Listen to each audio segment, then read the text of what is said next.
be on alert for all of the little details of those flights and recognize that a good deal often comes at a less obvious cost.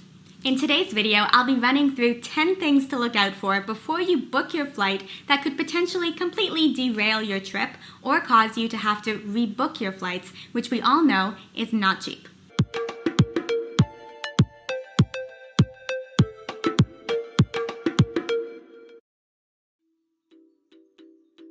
The first mistake to avoid is flying in or out of the wrong airport.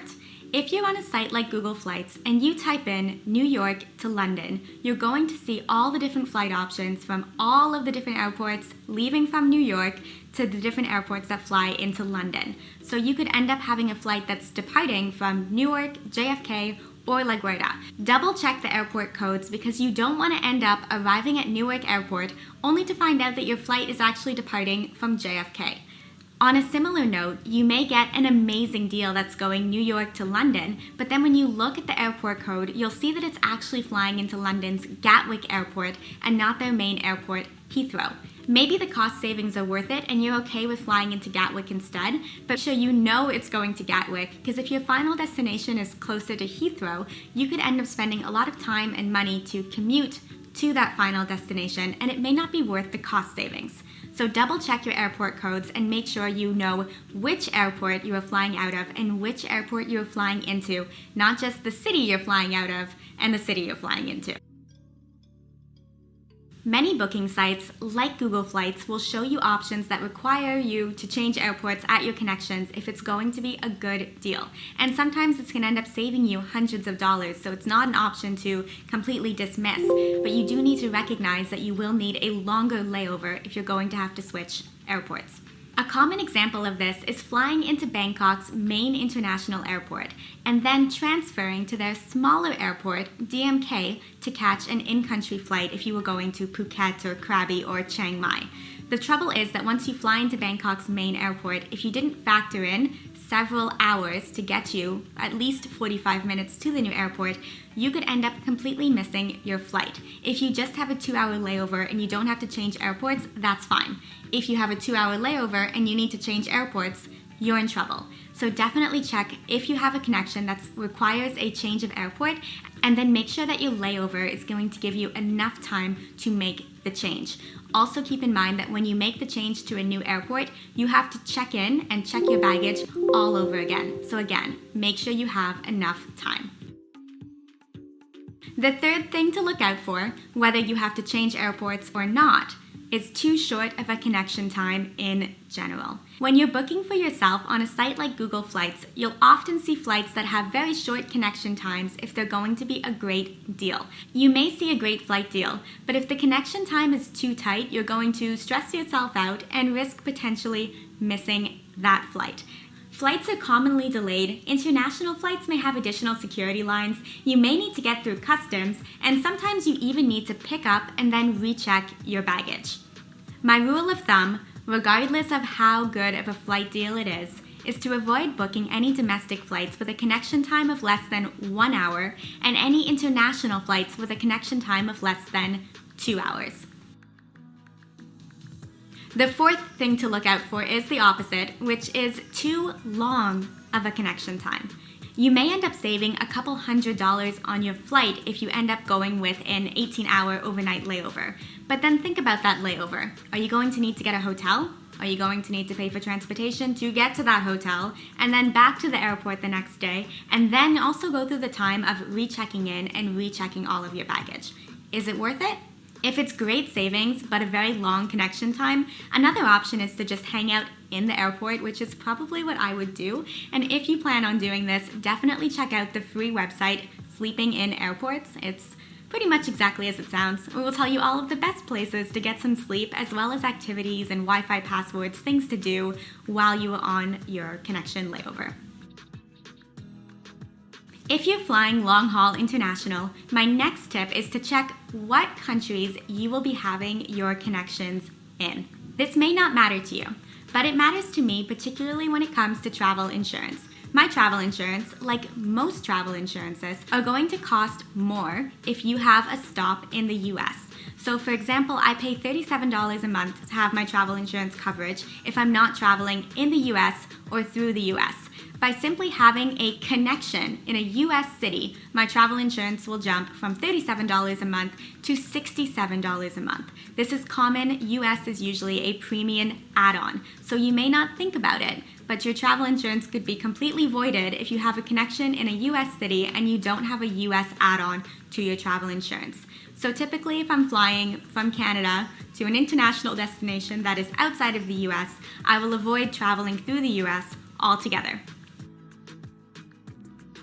My next tip when booking your own flights is to double check what the baggage limitations are.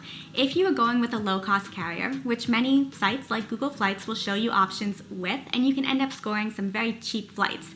These are carriers like Ryanair, AirAsia, Spirit, WOW Airlines. The trouble with these is that they end up making their money on the additional add-ons as opposed to the actual flight ticket. So you could see a very cheap flight on Google Flights with Ryanair, but let's say you have 2 bags that you need to check with you. While many airlines still have at least 1 check bag included in the price, these budget airlines usually don't. So with Ryanair, you could end up paying $50 for each bag that you check each way. So you could end up paying more by flying on one of these budget airlines, which includes no food, no drinks, limited legroom, than you would have paid if you had flown with a standard airline on the more expensive price that had all of these things that you needed included. So my tip here is to just really look at the deal that you're going for and see what's included with taxes, with fees, with baggage, all the details, so you know what your final cost is going to be, not just the cost of the flight ticket.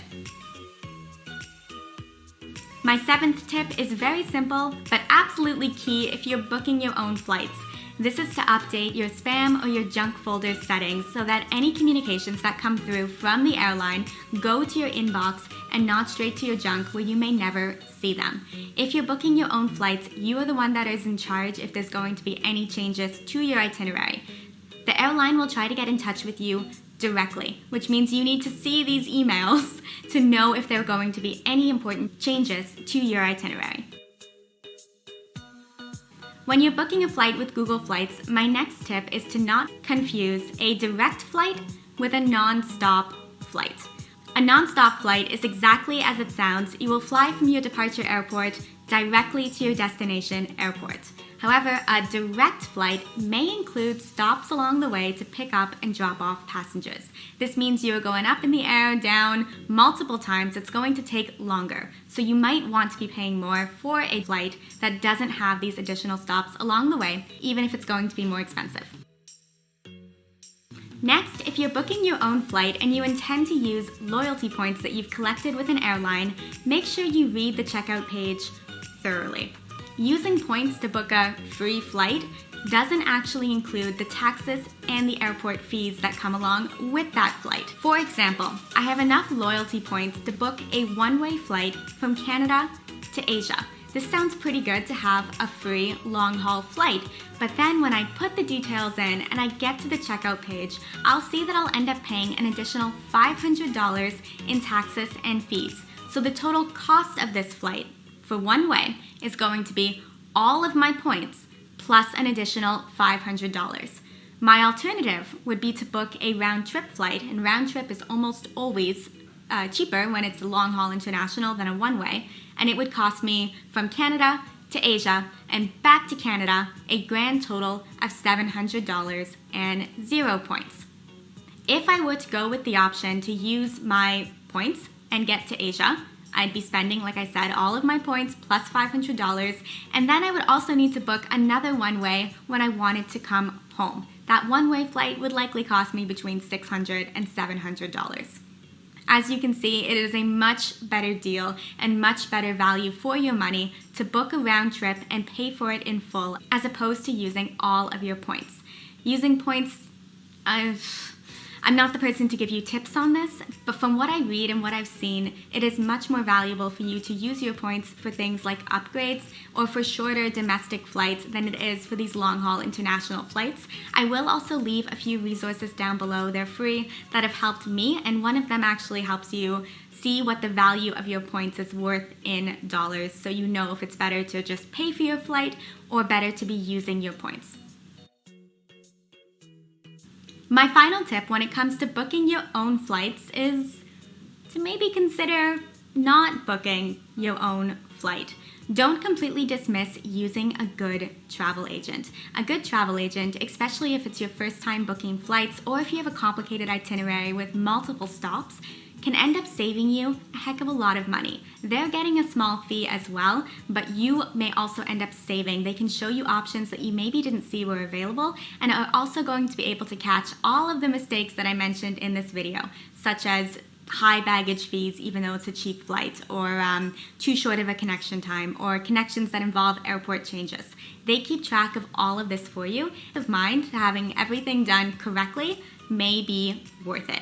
If you do still decide to book your own flights, then I definitely recommend that you check out Rakuten. I've mentioned Rakuten so many times on this channel. It's a very popular, very simple cashback service that partners with thousands of stores, from Sephora to Lululemon to Expedia. So if you're booking your flights, which is a pretty high ticket option, you can get a certain % of cash back on that flight booking. I ended up saving hundreds of dollars by using Rakuten to book my flights in 2019. I'll leave all the details for Rakuten as well as every other resource that I mentioned in this video. I'm pretty sure all of them were free in the description down below. In summary, there are many, many benefits to booking your own flights, but then the drawback is that you need to pay attention to all of these little details and be on the ball with any changes to your itinerary. If you made it this far in this video, you should be well on your way to successfully booking your own flights and avoiding some of these key mistakes. Thank you so much for watching. I really appreciate you being here. I hope you will give this video a thumbs up. Then let me know in the comments if you plan to book your own flights when travel opens up again. Thanks again for watching, and I hope to see you back here again for another video next Tuesday.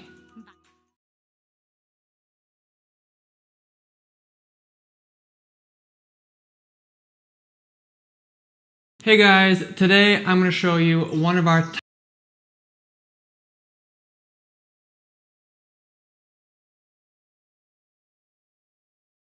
top